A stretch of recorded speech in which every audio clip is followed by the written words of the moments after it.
चलिए बात पश्चिम बंगाल की ही करते हैं। पश्चिम बंगाल में 12 साल पहले ममता बनर्जी ने अमित शाह को चैलेंज किया था। ममता बनर्जी ने 2014 में अमित शाह पर तंज कसते हुए पूछा था, कौन है अमित शाह।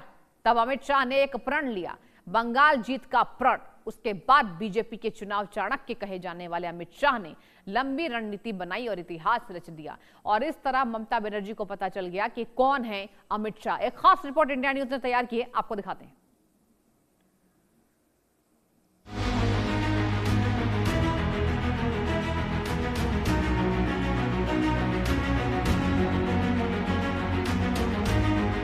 अंग बंग कलिंग यानी बिहार, बंगाल, ओडिशा।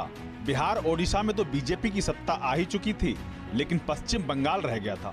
जिस पार्टी के पास चुनावी रणनीति के लिए अमित शाह जैसे चाणक्य हों और पीएम मोदी जैसा नेतृत्व हो, वह लगभग नामुमकिन भी मुमकिन हो जाता है।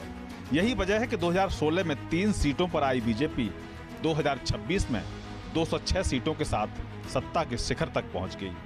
बंगाल में बीजेपी की विजय को समझने के लिए टीएमसी के घमंड को भी समझिए। जिस अमित शाह ने 2014 में लोकसभा चुनाव में बीजेपी की जीत की पटकथा लिख दी थी और यूपी में जलवा बिखेर दिया था, उस अमित शाह के लिए एक सवाल टीएमसी के अहंकार को दर्शा गया। मैं अमित शाह हूं और इस बंगाल की भूमि पर से तृणमूल को उखाड़ने के लिए आया हूं, वो आप समझ लीजिए। घमंड में चूर ममता बनर्जी का वो चैलेंज और अमित शाह की 12 साल लंबी रणनीति 2026 में बंगाल की धरती गवाह बन गई। जब बीजेपी के चाणक्य अमित शाह अपनी रणनीति पर उतरते हैं तो इतिहास कैसे पलट जाता है। राजनीति में समय का पहिया घूमता है, अमित शाह उसे घुमाना जानते हैं। 12 साल पहले ममता बनर्जी ने पूछा था कि अमित शाह कौन है। आज बंगाल का बच्चा बच्चा इस नाम से वाकिफ है। शाह ने इस अपमान को चुनौती के तौर पर लिया और बंगाल की सत्ता के शिखर तक पहुंचने के लिए संगठन का ऐसा अभेद्य किला तैयार किया जिसने दीदी के गढ़ को ढहा दिया। शुभेंदुदा हमारे नंदीग्राम से लड़ना चाहते थे। मैंने शुभेंदुदा को कहा था कि सिर्फ नंदीग्राम नहीं, ममता के घर में जाकर उसको हराना है। बंगाल की जीत के लिए अमित शाह ने खास रणनीति बनाई। एक ऐसी टीम बनाई जिसने ममता बनर्जी के किले को ध्वस्त करने में अहम रणनीति तैयार की। इतना ही नहीं, अमित शाह खुद बंगाल में 15 दिन रुके और हर बारी की चीजों पर ध्यान दिया। जब वो बंगाल में नहीं थे तब भी बंगाल की हर रणनीतियों की खबर अपनी टीम से लेते रहते थे। बीजेपी ने संदेश खाली से लेकर आरजीकर मेडिकल कॉलेज जैसी घटनाओं को जन आंदोलन में बदला। राज्य के सीमावर्ती जिलों के आदिवासियों और कामकाजी वर्ग को बीजेपी के साथ जोड़कर ममता के वोट बैंक में सेंध लगाई गई। अमित शाह के भरोसेमंद रणनीतिकार धर्मेंद्र प्रधान ने बंगाल की जमीन पर वो मुद्दे उठाए जिसने ममता सरकार की नींव हिला दी। जब अमित शाह ने भूपेंद्र यादव को बंगाल का जिम्मा सौंपा तो लक्ष्य स्पष्ट था, हर बूथ पर बीजेपी का झंडा। यादव ने प्रवासी कार्यकर्ताओं की एक ऐसी फौज खड़ी की जिसने टीएमसी के कैडर का डटकर मुकाबला किया।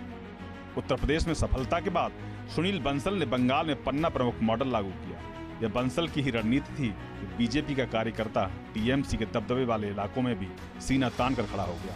हर सीट का डेटा विश्लेषण किया गया और पिछले 4 सालों की कमियों को दूर कर बीजेपी को चुनावी मशीन बना दिया। शाह ने सितंबर 2025 में विप्लव देव को बंगाल की कमान सौंपी तो त्रिपुरा में 25 साल के वामपंथी शासन को उखाड़ने वाला अनुभव बंगाल में झोंक दिया।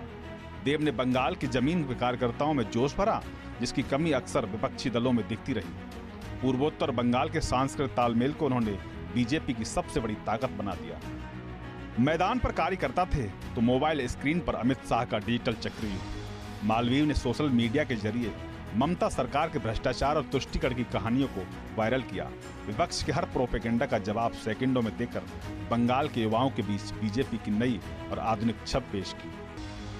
आरजीकर, संदेश खाली और महिला सुरक्षा का मुद्दा, इन घटनाओं को सरकार की सबसे बड़ी विफलता बताया। इससे टीएमसी महिला मतदाताओं के बीच बड़ी सेंध लगी। 15 साल का आरोप पत्र जारी कर सरकार को घेरा। नौकरी और राशन में घोटाले के आरोप लगाए। इससे युवा मध्यम वर्ग के मतदाताओं का टीएमसी से मोह भंग हो गया। मतुआ समुदाय के बीच सीएए का वादा काम कर गया। सीमा पार से घुसपैठ को लोगों ने राष्ट्रीय खतरा समझा। बंगाली भूमिपुत्र की बात कर बाहरी का नैरेटिव खत्म किया गया। शाह ने कहा कि अगला मुख्यमंत्री बंगाल का ही बेटा होगा। 2026 के चुनावों में अमित शाह ने दिल्ली छोड़ बंगाल को ही अपना घर बना लिया। चुनाव प्रचार के दौरान करीब 2 हफ्तों तक शाह बंगाल में डटे रहे। 2 दर्जन से ज्यादा रैलियां और रोड शो किए। स्थानीय नेताओं के साथ देर रात तक चलने वाली रणनीतिक बैठकें की। शाह ने खुद हर सीट पर नब्ज टटोली और आखिरी मिनट तक अपनी चालें चलती रही। जातिगत सीमाओं को तोड़कर एक बड़े हिंदू वोट बैंक का निर्माण हुआ। इससे पूरे राज्य में बीजेपी को हिंदुओं के अधिकतर वोट मिले। अपने पाले में आदिवासी और मतुआ समर्थन हासिल करना, भवानीपुर सीट से शुभेंदु अधिकारी को लड़ने के लिए प्रेरित करना, ममता की हार चुनाव का सबसे बड़ा सिंबॉलिक टर्निंग पॉइंट रहा। 2011 में जो बीजेपी महज 4% वोट शेयर पर सिमटी थी, उसे 2026 में बंगाल की सबसे बड़ी पार्टी बनाना किसी चमत्कार से कम नहीं। 2016 में 3 सीटें, 2021 में 77 सीटें और अब पूर्ण बहुमत से 58 सीटें ज्यादा। ये अमित शाह के उस प्रण की जीत है जो उन्होंने वर्षों पहले लिया। शाह ने बंगाल के लोगों का भरोसा जीत कर साबित किया कि रणनीति जब सटीक हो तो कोई भी किला अजय नहीं होता। आज जब बंगाल में बीजेपी की सरकार का सूरज उगा है तो उसके पीछे अमित शाह की वो मेहनत है जिसने संगठन, सोशल मीडिया, बूथ लेवल तक के ढांचे को बदल दिया। दीदी के जाल में उलझने के बजाय शाह ने ऐसा जाल बुना कि विरोधी खुद उसमें सिमट गए। अमित शाह की ये जीत भारतीय राजनीति के इतिहास में रणनीति के स्वर्ण अध्याय के रूप में दर्ज हो गई है। 12 साल बाद दीदी को जवाब मिला और शायद ये समझ में आया कि अमित शाह कौन है। Bureau report, India news.